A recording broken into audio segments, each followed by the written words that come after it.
Hello guys, how are you doing? How is it going? Not so much time left before the next tournament. Anyway, I had some time today to do some stuff finally. And one of this is the stream. Yeah, completely unplanned, but I just thought that I should share this two games with you, as there was the Fischer's birthday on 9th of March. And yeah, I just remembered on that day the two games that really shocked me. There were a lot of Fischer's games that shocked me, of course.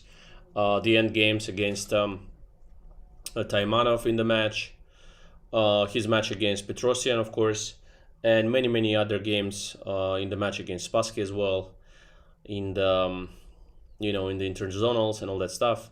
Certainly, to my mind, together with Tal, one of the greatest champions ever. They're two of my favorite world champions, Tal and Fischer.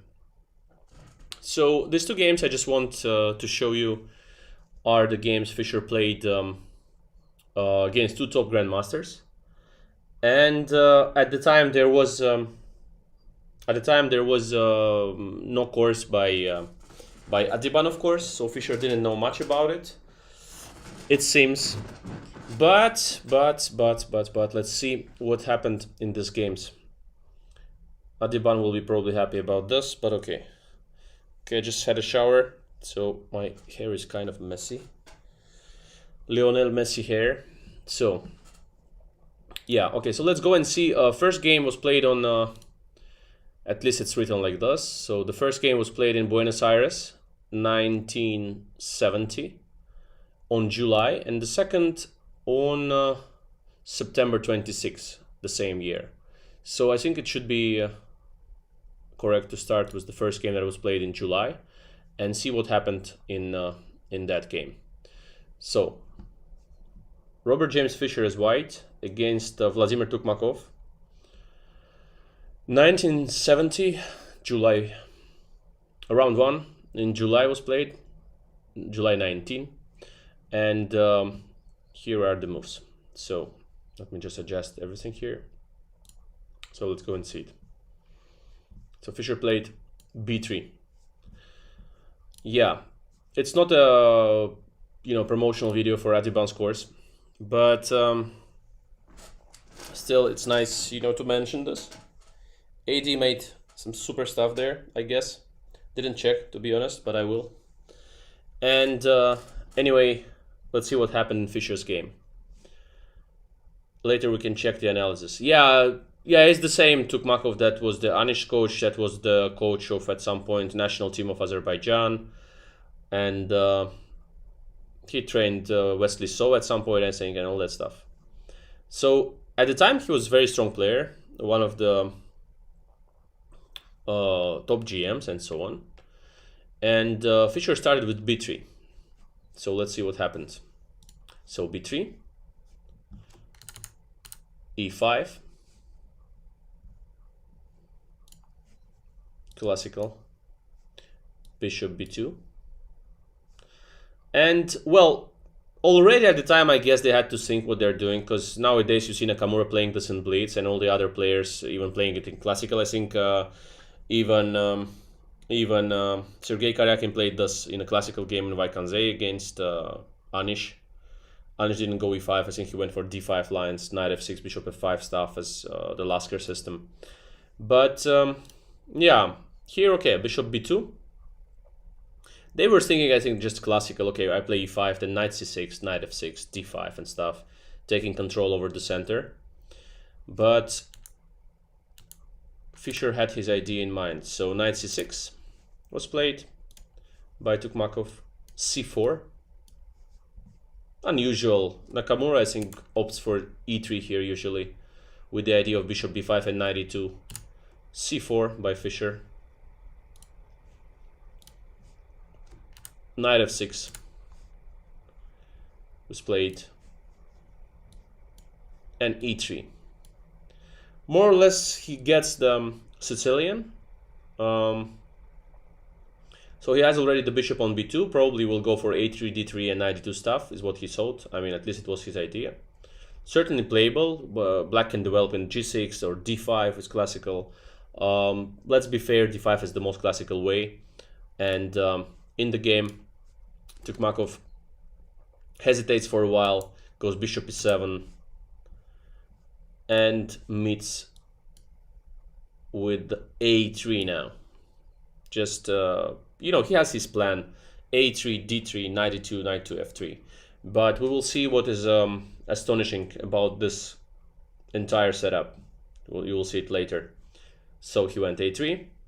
Now certainly d5 is a possibility, but first Tukmakov plays classical, goes for castle short. d3, just don't care technique, with the same plan still in play with knight e2 and knight f3. So finally d5 is coming. C takes d5. Now both ways are possible, like to go for knight d5 or go queen d5. Both are okay, and well, okay, Tukmakov goes for queen d5. Yeah, also very natural. Knight on f6 is fine. Bishop may go to g4, rook to d8. Seemingly easy play, but Fischer doesn't think so and implements this plan. Let me show you. So knight c3, queen d6, still keeping an option to attack on the d line by bringing the bishop to f5 and rook to d8. Knight f3,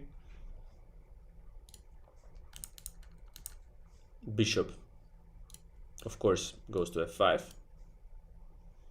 queen c2, calm, protecting the d3 pawn. Let me see the chat just for a moment, because sometimes you're mentioning something, I don't want to miss it.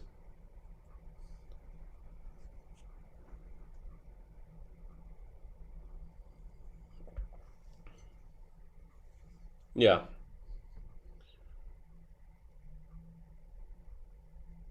Aswat Raja is asking, advance happy birthday, Raja. Will we have a birthday stream tomorrow as well? Well, I'm not sure, to be honest. I mean, it's tomorrow, and yeah, I'll probably celebrate with my friends. But I'll see if I have time in the morning. Maybe I'll just connect to show you some games. I'm not a fan of celebrating it in this manner. I don't like too much attention towards my personality as well. Introvert by nature, yeah. Introvert by nature is kind of a thing for me. But since the childhood and some kind of successes that I've reached, had a lot of this attention. Okay, fine. I'm fine with it. But celebration stream, oh my god. Okay, so yeah, let's see the game. So queen c2.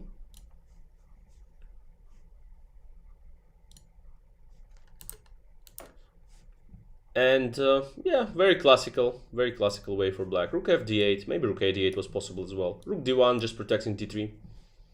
Look at this plan. And h6. Yeah, why not h6? To bring the bishop to h7 if necessary. Just making a good move.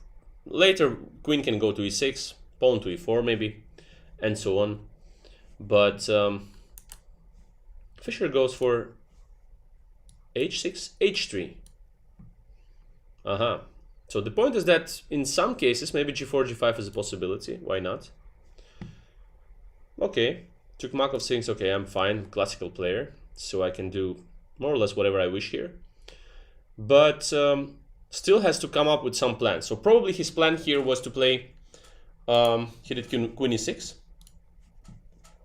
And the idea could be rook d7 and then rook to d8. From my view, I mean, my point of view, I think that was the idea. Fischer goes first line, according to Compi, by the way, knight d2. Trying to bring the knight possibly to e4, stopping the e4, and still developing the pieces in a Sicilian fashion, like bishop to e2, maybe knight to e4, castle short or something. But let's see what happened later. So knight d7. Just transferring the knight to c5. Black's position is fine. Pieces are really well placed. Seems that there is no danger at all, and can be no danger at all for black. But knight d7. Bishop goes to e2, developing. already probably black has to go for queen g6 to attract maybe g4 stuff and you know, have some play against white's castle, not to let them castle short and stuff. And let's say after queen g6, g4, let's say go for bishop e6. The position is very, very okay for black. Certainly white also has some play, yeah, they can put the knight on e4, maybe h4, h5 somewhere is possible. Probably Tukmakov was afraid of it. But the position, according to computer and I mean, according to engine, is fine for black.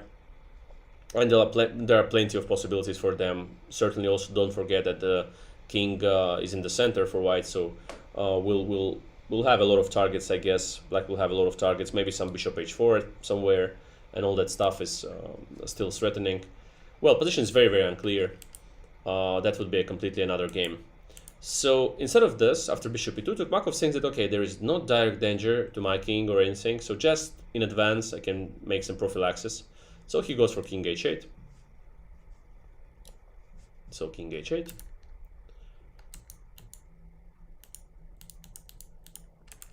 Yeah, and now look how black gets just, you know, positionally outplayed in this one. So, and super fast, by the way. Like, hard to imagine that 10 moves from now, or black will end up in a very bad position. So look, castle short was played, so that's why maybe queen g6 was better. Castle short. Bishop g6, seemingly just fine, but I have to say that already the engine likes white, prefers white very much. So b4, a6, also normal move, just preventing b5. And now rook c1, changing a bit the direction of the game, so it seems that the play is now developing on the queen's flank. So the rook goes to c1, and the other rook that has nothing to do on f1 will go to d1, which is the best square for the rook. So just the piece placement is very important, and look at how Fischer does it. So this one, rook c1, rook, rook ac8, overprotecting c7 for the future maneuvers with the knight probably. Rook fd1, super calm. And don't forget that he's playing against one of the top players, so this seems to be kind of simple, but look, I mean, he's playing against one of the world's best and stuff, so certainly it impressed me a lot how he outplayed him here. Just look. So f5, because Tukmakov probably thinks that there is no plan for him, he doesn't see what to do. I mean, not to go to a7. Somehow his pieces are really classically well placed, but in fact, you know, white already has a huge advantage, and it's a very rare case when black didn't commit any mistake and they got in super bad position in the opening. So look at this one. I mean, it's just really unusual because black didn't make any bad move. Yeah, up to now they just made just normal moves, playing around. They were not convincing, but they were not bad at all. So rook fd1, and now already computer assesses this position as quite big advantage for white, around plus 80, which, as you know, is already not a small advantage. So knight a7 is like the first line here, but that's a bit too much for the human anyway. So maybe knight b6 is more normal, but Tukmakov goes for f5, just preventing bishop g4, and now gets another great move. Second line of Compi. Imagine Fischer at the time in the 70s, he was playing a lot of games as an engine, and that's really impressive. His understanding of the game, of the piece placement, of the tactical nuances and strategical nuances as well. So he goes for knight a4. Very strong, opening a bit the pieces on the c line. Also threatening in some cases maybe knight b3, knight c5 and stuff. Bishop f3 is coming. So Tukmakov already here is panicking because it's unclear what to do. So he goes knight a7, knight b3. Knights are coming to c5. Look how ideally all of white's pieces placed here. Just ideal places for all of the pieces. Piece placement is amazing. The bishop may come to f3 now, the last piece to join the forces. Knight to c5. We can see already that with the move f5, in general, probably white even would go bishop g4 themselves and then go for bishop f3. because now it's hard to overprotect the e5. You know, knight is there, queen is there, but diagonally one h8 is potentially scary for black, and the e5 pawn is quite vulnerable. It's probably not easy to understand from the first sight, but as far as you get this understanding of the game, you start to understand these nuances. And you know, even as a kid already, I was kind of progressing a lot at the time, so it just impressed me the way he just played all of this simple looking moves like an engine, but completely crushing. So knight b3, b6, protecting against knight c5, and yeah, guys, try to guess the move now, but please don't look at the game, of course, but just try to guess the move after b6.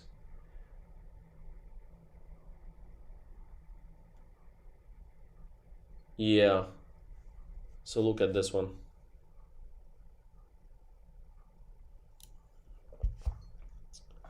So in this position, white has to do something, and if they retreat the knights to c3, let's say, or d2, the bishop will come to f7 and attack b3 knight, and white has to act actually here, I mean, if they want to win the game. But the last move, b6, creates a huge weakness in black's camp, and this weakness is a6. And beside it, of course, white already has to act, otherwise the pieces will be driven back, you know, like by bishop f7 and stuff. So d4 comes here, just killing stuff. So d4.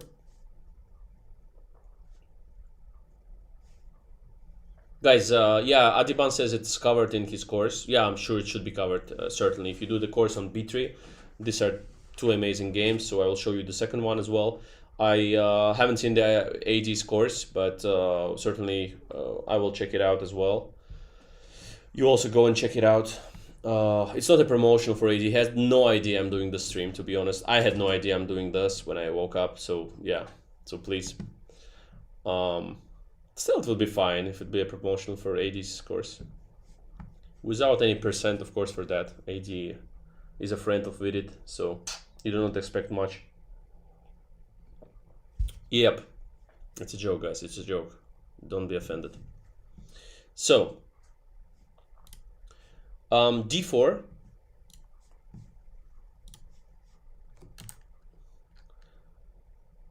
f4. I mean, the position is so bad now. Bishop takes a6 is a threat. The center is now in white's favor. The knight on a7 is far from the game, hard to join the forces. A rook on c8 is miserable, and there is no break in the center as well possible for black. So Tukmakov goes for some last chance, he thinks it is, and goes for f4. e4, of course, just closing the diagonal, defending the queen, and preparing bishop g4 move, simply. So bishop g4 is coming now, in case black does nothing. Yeah. So this.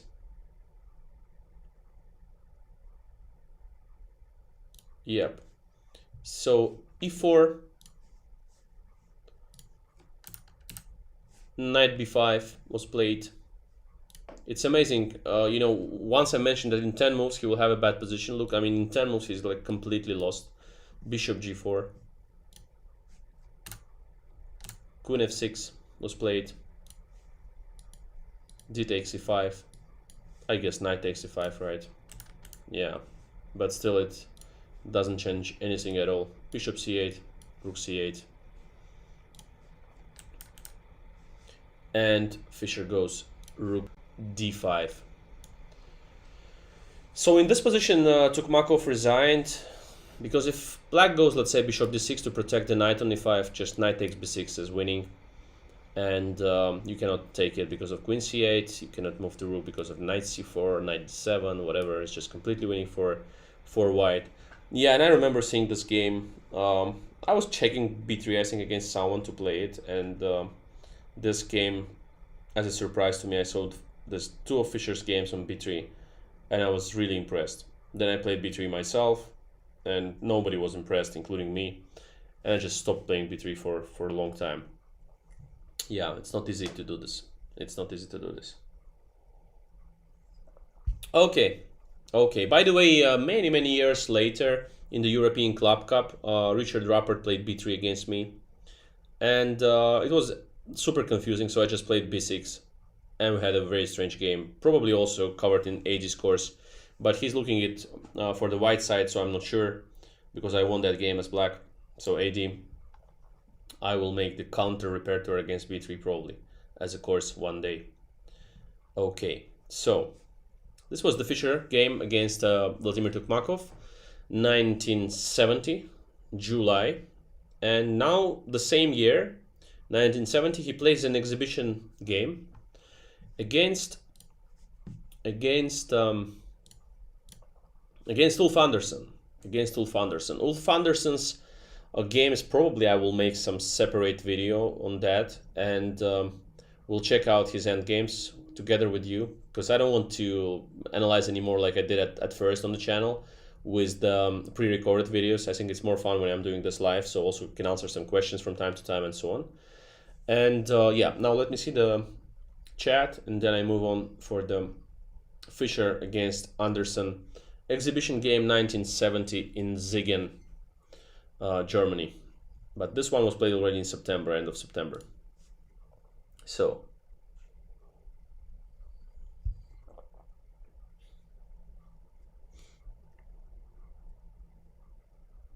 yeah, Sergei played b3 against Giri, and they made a draw, I think. Adiban, come on, it was a draw in Vaikanzei Classical.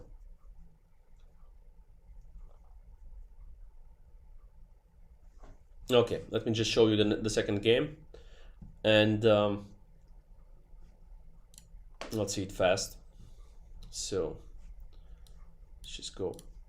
So b3, of course, again. Fischer against Ulf Andersson.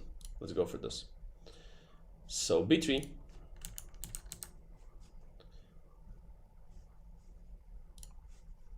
e5, bishop b2, knight c6, and c4 again. Don't care technique. So c4, knight f6, e3. Yeah. Bishop e7 again. a3. Castle. You know, now he played d3, of course, as usual. Oh no, by the way, I thought he played d3, probably that's what Andersson prepared, like for d3 stuff. But actually here he went another move. He just went here after castle, queen c2, just to change, probably. So he goes queen c2. Rook e8, d5 was also possible, of course. Rook e8.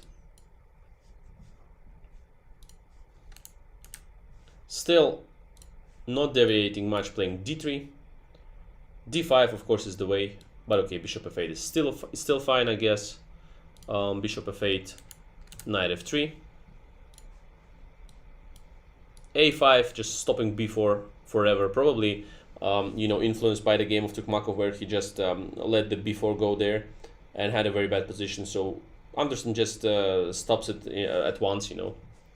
So goes for this. Bishop e2, d5, c takes d5. Black goes for the classical way of playing it, goes knight takes d5, knight bd2. Developing in a Sicilian manner here. Knight may come to c4, to e4. The threat of d4 is always in the air, but with the king in the center probably is not an idea.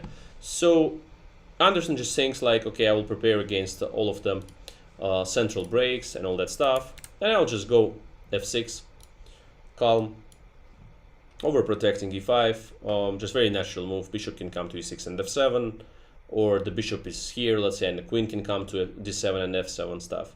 Yeah, just a usual way to play this. f6, so castle short. Bishop e6. King h1. Just seemingly nothing is happening, just a normal move, right? King h1, queen d7, and now look at this gem. Queen d7, and Fischer goes rook g1. Well, for those playing hedgehog as black, this became kind of natural, but in this years, like in 70s and stuff, this was kind of very unusual, and I have seen it like in 2000s. So I was just impressed seriously by this. Look at this rook g1 move as white. It reminds of my system that I'm playing with b6 from time to time. The one that I've scored, you know, the blitz game I had to win against Nepo in one of the Champions Tour tournaments.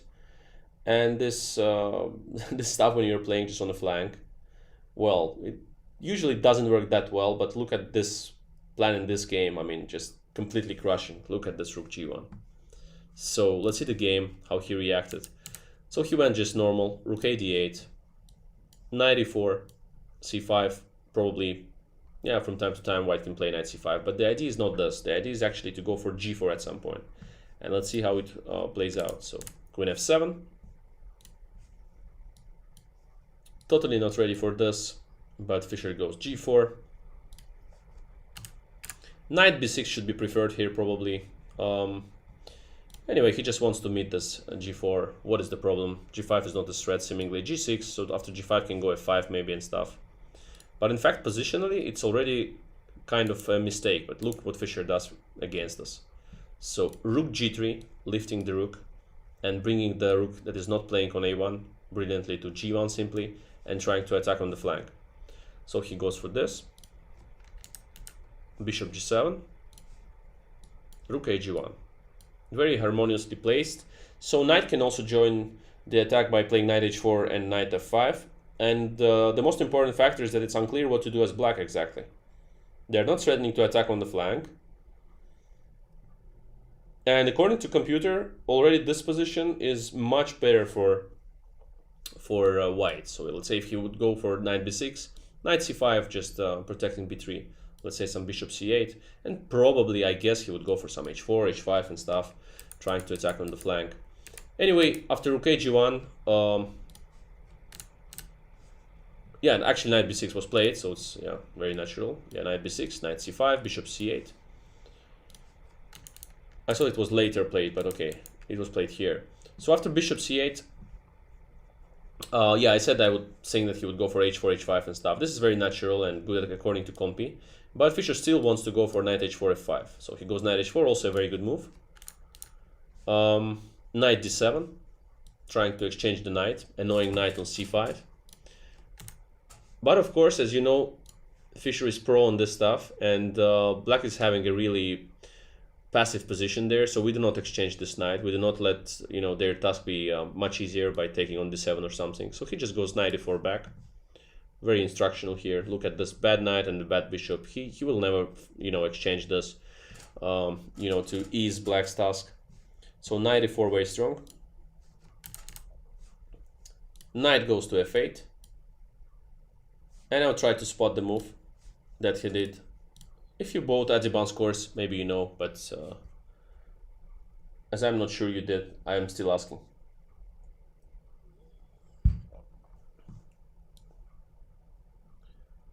Avinash Jal, thank you so much, man. Big fan, Teimour, rooting for you to become world champ. Thank you, man. Thank you. We'll do my best. So, what do you think he went here? Yeah, that's correct, guys. That's correct.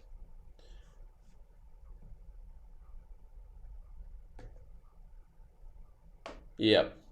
No, he went knight f5. That's the idea. I mean, you have these two rooks on the g file, and the problem for black is that if you take now, takes this, bishop f5, there is just rook takes g7, queen g7, and knight takes to f6. White is completely winning. So they can't pick up the knight here.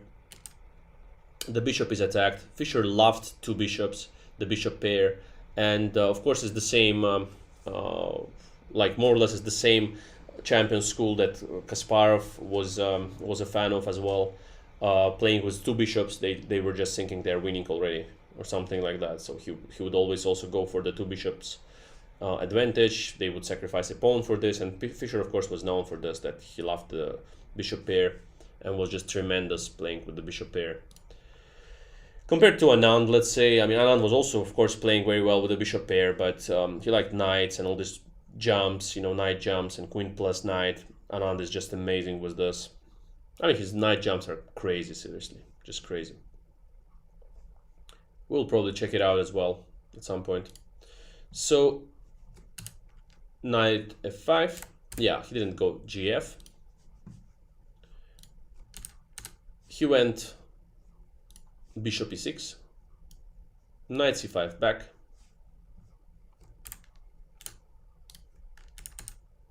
knight e7. Now picking up the second bishop there, like second I wouldn't say, but I mean like taking this bishop and getting the bishop pair. e6 bishop, we don't need that much because it will ease black's task. Not doing much there. So knight g7, simply capturing the g7 bishop, avoiding any attack on the f5 knight now. So king g7 was played, and now g5, opening up the g line because the two rooks really didn't have much to do there without opening up the file. The bishop now is playing on the diagonal crazily. f4 is in the air, and the knight may also come back and support the attack.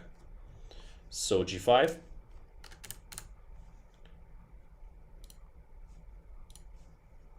Knight. Fischer just takes on e6. Rook takes e6.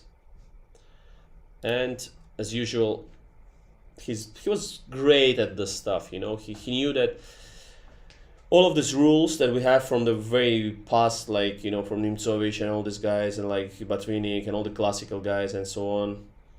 I mean, with two bishops, you should usually open up the position. Fischer knows it better than anyone. He goes here for d4.